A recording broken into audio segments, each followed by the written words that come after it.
What's up, guys, and welcome back to the Get Back. My name is Daniel, and this is our weekly hockey recap show. We talk about all things hockey all the time. Let's get into it. Let's go with bits of news to get into real quick. We have a couple of trades to go over. Let's start with Patrick Kane breaking the all-time American point record. Um, Great achievement for him. He's a guaranteed All-Star Hall of Famer player, whatever you want to call him. He is it. Um, he's everything you want in a winger. He's maybe undersized, not as physical, but one of the best shots you're ever going to see from the right side. Just an absolute sniper. Won the Stanley Cup with Chicago. An absolute stud in every way, and been pretty much the poster child for American hockey in the States. Um, Past Mondano's record just a couple of days ago. Blackhawks didn't get the win though, or the Red Wings didn't get the win. But overall, he's been a fantastic player. Just a great human being, great guy, great hockey guy as well. He's had his injuries, had his rough comeback, but he's found a good place in Detroit. He's found a good home there. Probably going to be the playoff team again for him. And just overall, a fantastic player. Just all-time greats, and a well-deserving achievement for him. So just again, the poster child for American hockey. With the Olympics coming up, you get to see where hockey has grown in this country and how far it has come. And he was kind of one of the poster child for in this new, this new generation. He was part of that transition group. He kind of held the guard there for a while, and now he's kind of passing it on. But getting the all-time points record for American-born players is a great achievement for him. So, and he's still going strong. So he continued to push the boundaries well beyond what he's set right now. So, congrats, Patrick Kane, all-time great player, all-time American, hockey icon in that regard. And overall, just an overall fantastic player. A couple trades to get into. The Rangers, after their memo, whatever you want to call it, announcing they're going to be retooling, not rebuilding, retooling, traded one of their veteran defensemen, Carson Suchi, to the New York Islanders for a third-round pick. Suchi, is a veteran defender, defensive defenseman, can shoot the puck a little bit, but he's known for his size and his toughness, and he's going to help that Islander blue line, which kind of lacks that size and that shot blocking ability. I think he's a good playoff defender. You want players like that for your depth, for your defensive purposes. I don't know how much he'll play. He might start on the left side in that third pair, just kind of filling out that hole the Islanders have. But overall, he is just a solid defenseman. He has his lapses here and there, but for a playoff stint, you want that toughness, that grit, and that overall size and the ability to kind of hit some people back when you need to. So, good trade for the Islanders. We're going to get a third-round pick. Guy on an expiring contract, so you kind of take what you can get. Third-round pick's never a bad thing, so a good trade by both teams, in my opinion. The San Jose Sharks, in the news on Monday, the San Jose Sharks have acquired Kiefer Sherwood from the lowly Vancouver Canucks, who still sit in last place in the NHL. They give up 2 second-round picks and defenseman Cole Clayton, prospect player, for Kiefer Sherwood. First great move I like this move for the Sharks. I think even though Kiefer Sherwood is on the injured list, he's hurt, hasn't played since I believe since early January, so he's been out for a little bit. But when he does play, he is a great player. Good tough guy, good tough center. He'll add grit to that very young San Jose Sharks team. He'll kind of fill out that second, third round spot behind Celebrini. And maybe he'll be playing with Celebrini, to be honest. I think that'll be a good pair, a good kind of enforcer type, but also a really good power forward. He's a good scorer, good skill on the puck. Kiefer Sherwood's a really good player. And he's going to help a playoff team. I think a lot of teams wanted him. I think he was, I won't say coveted, but he was like a good piece to have, good depth piece for any playoff team. And the Sharks right now, this is a clear indication. Give credit to the Sharks. They're going for it. This is another big move by them. They're clearly pushing this team. They want this team to succeed. They want this team to kind of grow. And I've always had the philosophy that even if you make the playoffs, it doesn't count as, if you're a young team who makes the playoffs, and you don't win playoff games, I wouldn't call that a successful year, and I wouldn't call that, a learning experience. You have to learn how to win playoff games. You have to learn how to go into the playoffs and able to take games from other teams. And even though the Shark team is young, it's very inexperienced in the playoffs. So they have to learn to start taking playoff games. So if they want consistent success going forward, you have to start winning games in the playoffs.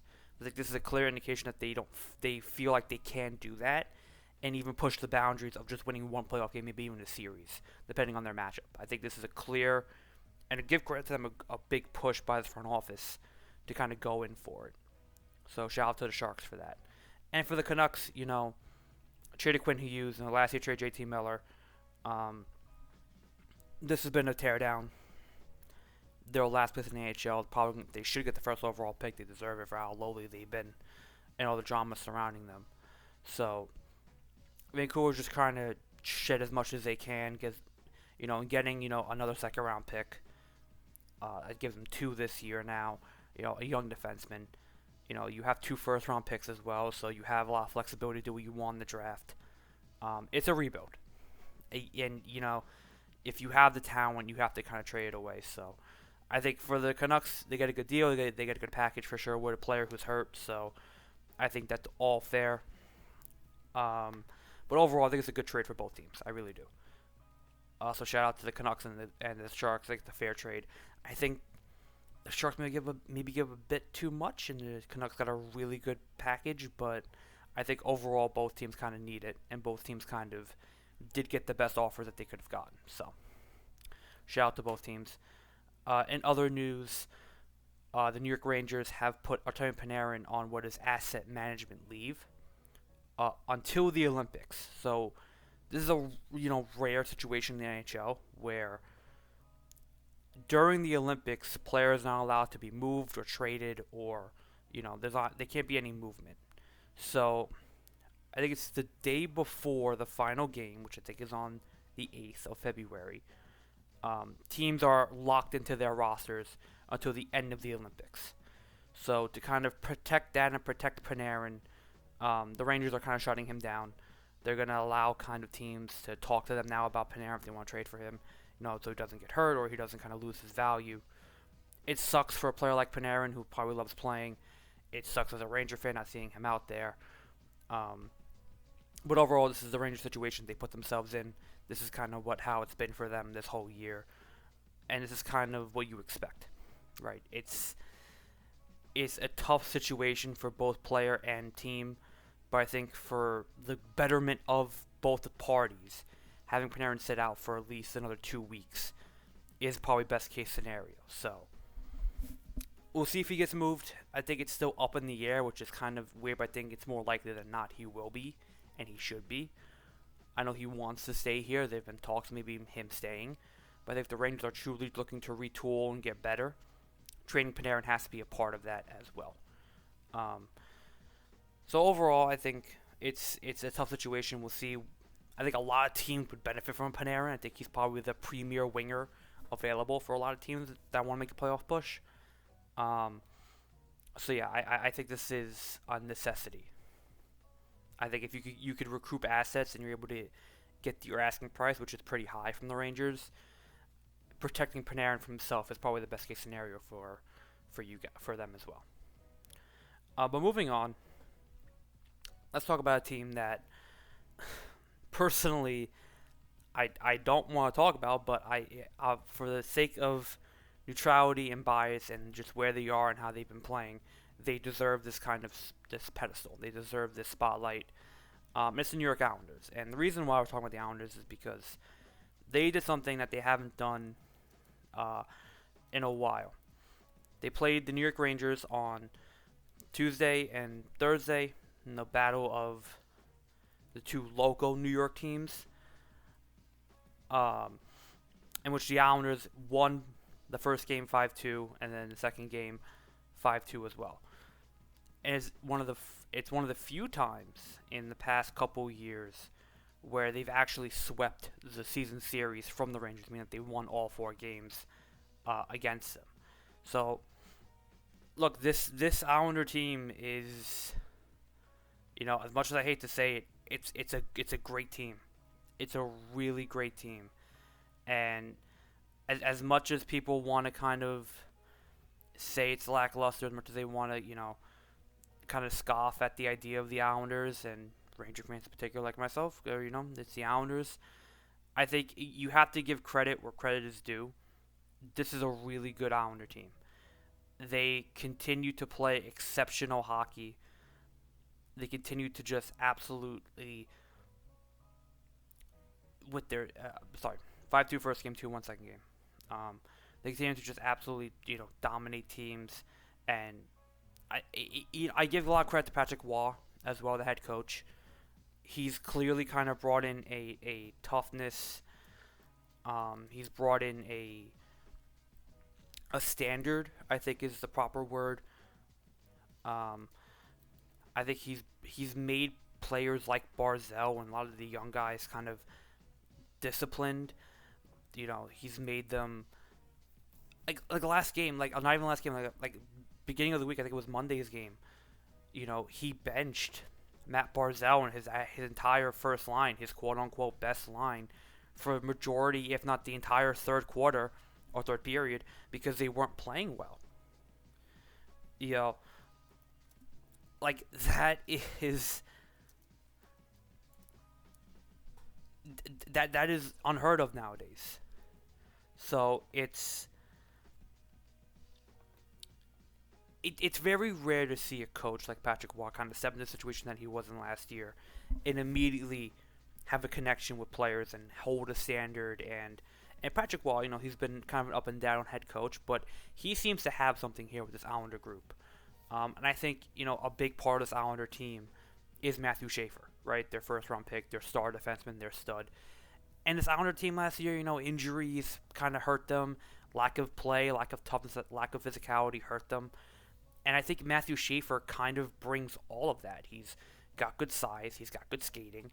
He's a defenseman, but he's also able to score. He does crazy moves with the puck. He's so skilled. It's honestly one of the best so far first round selections the Islanders have had in a long time. And he's proven everything right about him. All right, probably should win Rookie of the Year. Probably should be on the Olympic roster, and he's not in this different conversation. But I think also as well, you have players like Barzell stepping up, right? Bo Horvath is stepping up, right? Anders Lee is always going to be there. But then you have Simon Holmstrom, another young player, stepping up, doing a great job. Emil Heineman, who came out of nowhere, third on the team on goals, or second on the team on goals, excuse me, right? And then you have a really solid defensive core with Schaefer, Pollock, D'Angelo, and oh god, I'm blanking on his name. I'm sorry. Of Schaefer, Pollock, D'Angelo, and oh, I see his face. I'm so sorry. And Pellick, that's it, Pellick, right? So you have that solid core, and you're bringing in Carson Suchi. You also have Romanoff. You have Mayfield. You have toughness on that back end of that defensive core, and Patrick Waugh has coached and drilled that toughness into them. So, and I think you couple that with their speed and their skill, and they're young, and you still have Anders Lee there. You still have Bo Horvath. You have Duclair, you have Juan, you have Zizekas, you have Pajot, you have Palat. You have a lot of veteran talent surrounding this really quick and skilled young team, right? So I think this is an Islander team that is very much prepared for the playoffs. That's very much prepared for the regular season. They're playing up to their standard. They're playing above it. And Barzell's leading the way. I think, he kind of gets up and down with his season, but he's been very consistent so far. He's been scoring goals. He's been assisting. He's been that, true first-line center they've been missing since they traded John Tavares. Like, this is what Olaine Tavares walked. This is what Matthew Barzell can be. On top of having Bo Horvath, another great center, Pajot, another great center, you have that grit and that toughness in that lineup. And I think when you're playing in the East, especially now, where points are a premium, wins are a premium, the teams are faster, the teams are much more physical. I think it's a credit to them being third place in the Metropolitan. Holding off the Blue Jackets, kind of been dipping. They're probably going to make the playoffs, the Islanders, right? They're tied on points with Pittsburgh. This is a good Islander team. This is a great Islander team. Like they've beaten really good teams. So I think it's a credit to them. It's a credit to Patrick Roy. It's a credit to the front office. Like this New York Islander team is, quite frankly, probably the best I've seen in a long time. And this is what they've been waiting for. It's kind of what they've been building for. They've kind of been recruiting young talent. Playing it out with their farm system as well. But then you add Matthew Schaefer right into that mix, and he's a ready to go now guy, and a stud defenseman right now. He just brings that whole group together. I think you have something with Patrick Raw. I think you have a great year with Barzell. You're not missing a lot of key guys due to injury, and you have Pollock, you have Pellick, you have D'Angelo, Sochi. You have a very solid defensive core there. I think is good enough to win. So, as much as it pains me to say it, this Islander team is sneaky. I think a lot of players and a lot of teams and a lot of fans aren't really kind of looking at the Islanders as a threat, but I think they're kind of there. I think they have a lot of pieces already in place. They have built this young team. The only thing that they're missing is playoff experience. That's one thing this team doesn't have. So if there's one gripe there, I think they could look to add in maybe another veteran forward. Maybe look to add in somebody for that bottom line, that third line, just to kind of shore it up. I don't think it's. I think you don't need a premier winger. I think if you have somebody who could come with Barzell, play with Barzell, that would be a plus. But I don't think you really need. You always need it, but I don't think it's. It's a tough situation because I think the Islanders want to keep this core, this group of young players together. I think if you want that premier winger, you have to trade for it, and I don't think they want to do that now. Right? That's the issue. And I think maybe in the future, maybe in the off season, is something to consider. But I think this Islander team right now is really good, really skilled, really solid. So I like it. I think it's a great team. They just beat the Rangers the first time since 2017. They swept the season series from the Rangers. It just goes to tell you how bad the Rangers are right now. I mean, that's all I could say. We talked about them at length. It's bad over there. But the Islanders they're the better team. They're the better run organization right now. They have the better team, the better roster, better everything. So give credit to Patrick Roy. Give credit to where credit is due. They're doing a fantastic job over there. So shout out to them. Moving on, I do want to highlight a game coming up. We are going to have a second stadium series of the season, or like another outdoor game, another spotlight game, if you will, happening on February 1st, Sunday, Lucas Raymond Stadium in Tampa Bay, Florida, where the Tampa Bay Lightning will be playing the Boston Bruins outside. This is a fun matchup, right? I think these are two really historic rivals, two really good teams right now. Tampa Bay, we talked about them last week. They're really good. They're really solid. Kucherov, obviously. You have Vasilevsky there. You have so much young talent there. Cirelli's having a great year. So, talk about them. That's a really solid team. Hedman, obviously. But Boston's kind of sneakily been playing a lot better recently.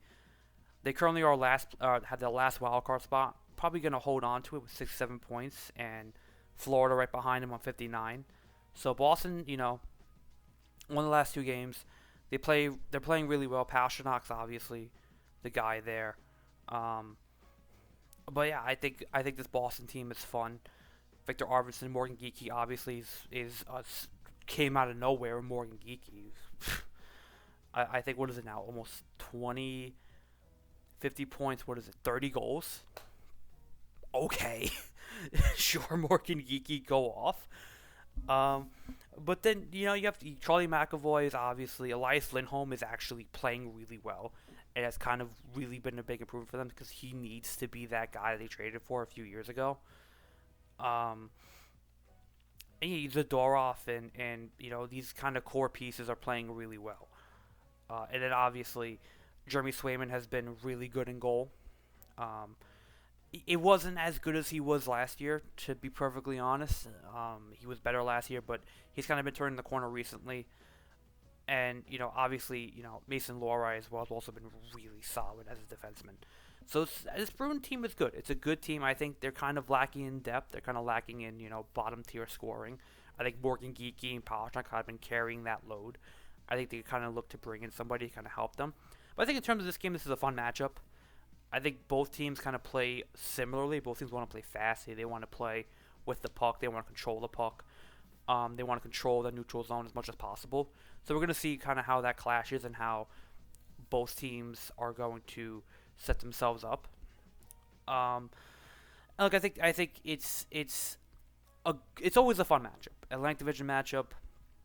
Two teams have kind of historically been at odds with each other.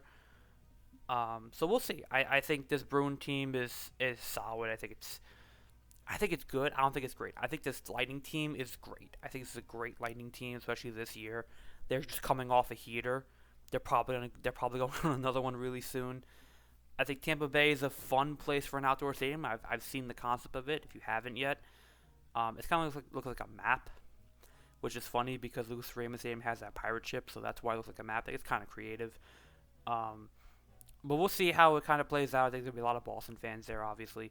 But I think this is a good, I like these games. It promotes the game. It gives a spotlight to the game. It makes it unique. It makes it its own personal thing. Um, do I wish it was a little bit different? Do I wish it wasn't as, goofy as it was? Sure. But I think it puts eyes on it. It gives attention to it. I think all in all that is a good thing for the game and a good thing for the NHL. So it should be a fun matchup. If I had to give a prediction, I think I probably lean towards Tampa Bay. I think they're just a better team. I think they're on a tear. They're on a heater. Boston will be fine. I think there'll be a fun matchup. It could be probably a back and forth game, maybe like a 5-3 Lightning win, emptying that goal at the end. It'll be a close game. I think this will be a good matchup, a good kind of just a good bar game to see where both teams are at. We're kind of dwindling down towards the season. We played a lot of games really quickly. We're coming up on the Olympic break very soon. I think another couple, like two. I think this is the last week of really meaningful games before we go on that week break or 2 week break for the Olympics. Um, so a good test for both teams right now. See where they're at. See what they need. I know I said Boston could kind of use like another veteran forward, maybe somebody kind of shore up that bottom end. I think Tampa Bay, I think they're pretty fine. I think whoever they're at is going to be a great player. That's what they do. But I think whoever, they're fine, really. I think they're a decently solid team right now. So I don't really see them adding anything too crazy at the deadline. And, I really do think this Lightning team is really good.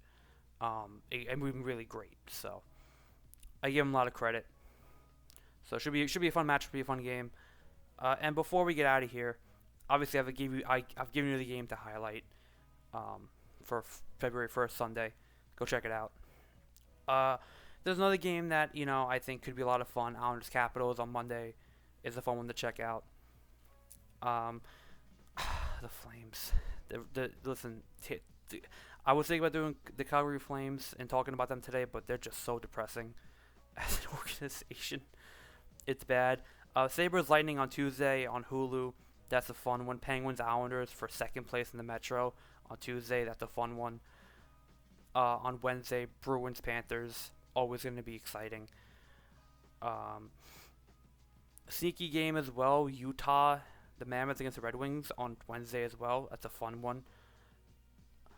If we're going to Thursday, Islanders Devils. The Devils have been in absolute shambles recently. I can't say enough bad things about them. They're just, Jack Hughes got hurt again, and that's kind of been their year because Jack Hughes keeps getting hurt.